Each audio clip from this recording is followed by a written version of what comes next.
What's up guys, my name's Brandon and Apple just released iOS 13 Public Beta 2 and also re-released iOS 13 Developer Beta 3. Now these were both released on Monday, July 8th, but I wanted to play around with the software for a few hours to see if it solved any of my issues. And that's why this video is going up on the next morning on July 9th, because I just wanted to have enough time to play around with these and also upload the video at a decent hour. So like I mentioned, I have been playing around with the re-released version of Developer Beta 3 here on my iPhone XR. I've also been playing around with the second public beta here on my iPhone 8. And by the way, these two softwares are identical. So Developer Beta 3, the re-released version, is identical to the second public beta. They have the same exact build number. So anyways, in this video, I just wanted to share my thoughts on the performance, the bugs, the battery life, and also see if there's anything new in the software. So let's start off with the size here. So you can see here, the re-released version of iOS 13 Developer Beta 3 came in at only 115.9 megabytes here on my iPhone XR, and that size is going to be even smaller for some of the older iPhones as well. So if we take a look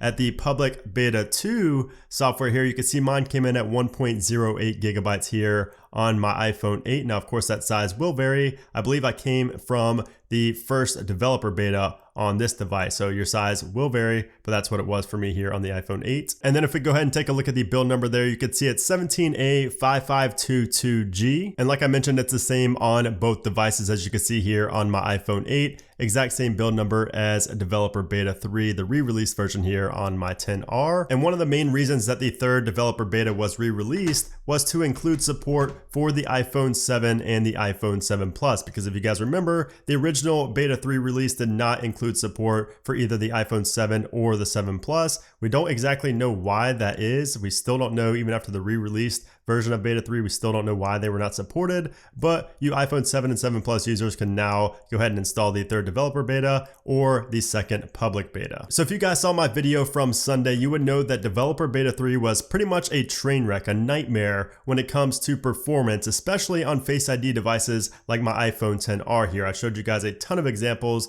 of the extreme lag, and it just made this device really hard to use on a daily basis. So we're not going to waste any time at all. I know you guys want to know if there are any performance enhancements in the re-released version of Developer Beta 3 compared to the original version of Beta 3, which was terrible. And to answer that question, we're going to actually show it on camera here. And we're going to start with the fluidity of just going back and forth on the home screen. So you will see that it's definitely more fluid here on the re-released version of Beta 3. You can see it's definitely not as laggy.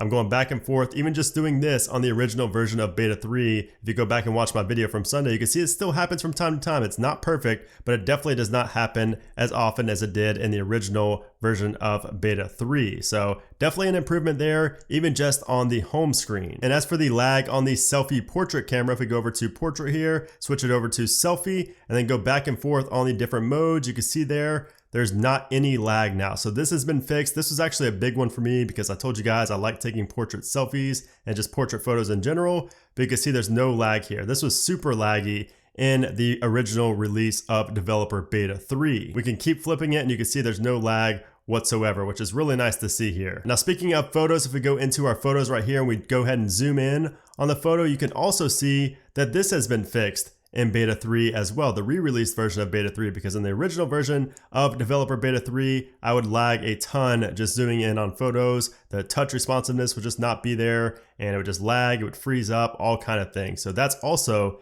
been fixed in the new version of Developer Beta 3. Now, as for the animations and applications, they're also a little bit better here on the re-released version of Beta 3. I still do have a little bit of lag inside of the app switcher here. You can see there's a little bit of touch responsiveness lag there as well. So the app switcher is still not perfect here in Beta 3. It's quite laggy, but applications don't crash as much on this new version. Now I say all that, but the YouTube application is still a bit buggy here on the new version of Developer Beta 3 along with Public Beta 2. So both of you guys are going to notice the YouTube application lagging and glitching out and freezing and things like that. But that's really just on YouTube. YouTube needs to update their application for full iOS 13 support before everything is fully fixed there. So all of these bug fixes and all of these performance improvements here are great news for those of you on the public beta program, because you were able to avoid the train wreck that was Developer Beta 3 since you're on the public beta program like my iPhone 8 here. So yeah, Public Beta 2 should be a nice update with some cool new features like the new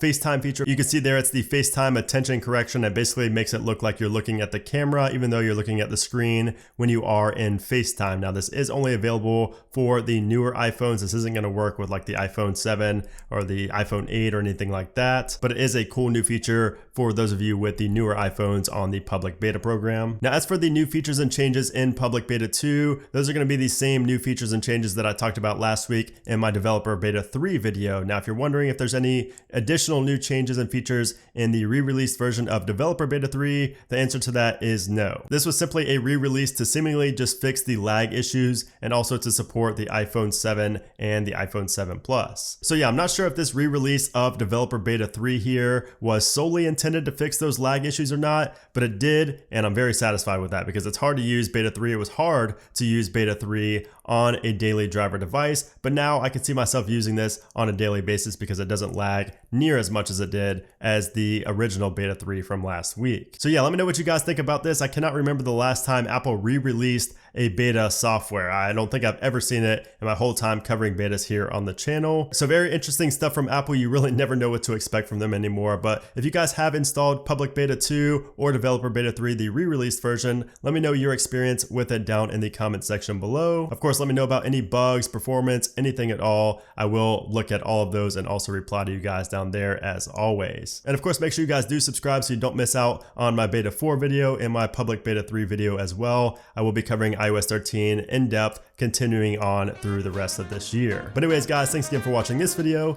and I'll see you soon.